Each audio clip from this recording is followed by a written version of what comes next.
In this nugget, I wanted to chat with you about some concepts about how we could integrate an existing certificate authority in our infrastructure with the certificates and the CA that's running as part of the vCenter server appliance.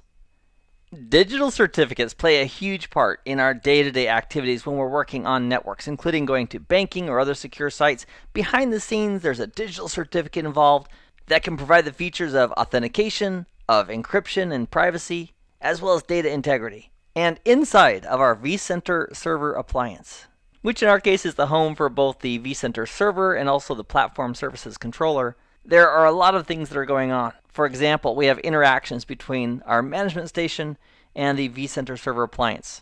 And when we connect, it's a secure connection. There is a digital certificate being presented by the appliance to us, but because our browser cannot validate the signature on the digital certificate that's been presented to us by the vCenter server appliance, that's why we have the warning that says it may not be safe to proceed.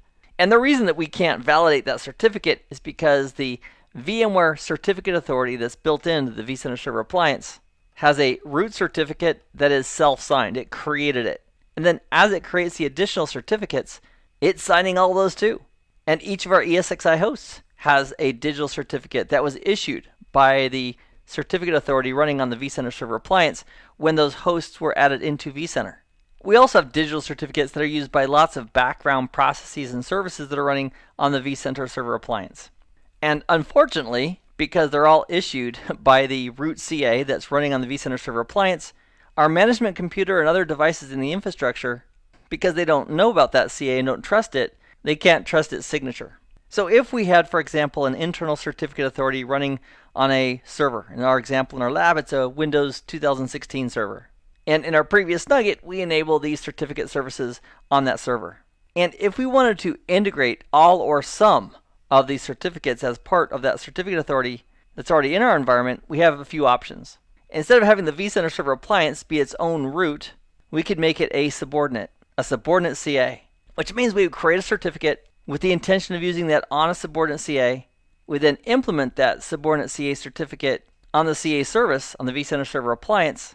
And then, when the vCenter server appliance goes out and starts issuing its own certificates for its processes like VPXD or the vSphere client, or even issuing an SSL certificate to use for connections coming into the vCenter server appliance to the machine itself, if the vCenter server appliance was a subordinate CA to our corporate CA, then all of our devices on the network could verify digital certificates that were either issued by the CA or by the vCenter server appliance acting as a subordinate CA. And ideally, if we're going to do that swap out of the root certificate on the vCenter server appliance and replace it with a subordinate CA certificate, we'd want to do that before we start bringing the hosts into the vCenter environment.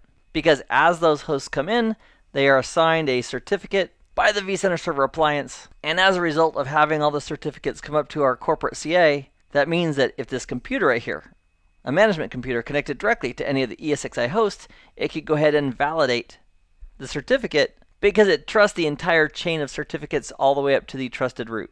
So we have choices as far as swapping out certificates. We could swap out one or multiple certificates. And for this demonstration, here's what I propose we do. Let's swap out the SSL certificate on the vCenter server appliance. That's the certificate that we're going to be using when we communicate, for example, back and forth between our management computer and the vCenter server appliance.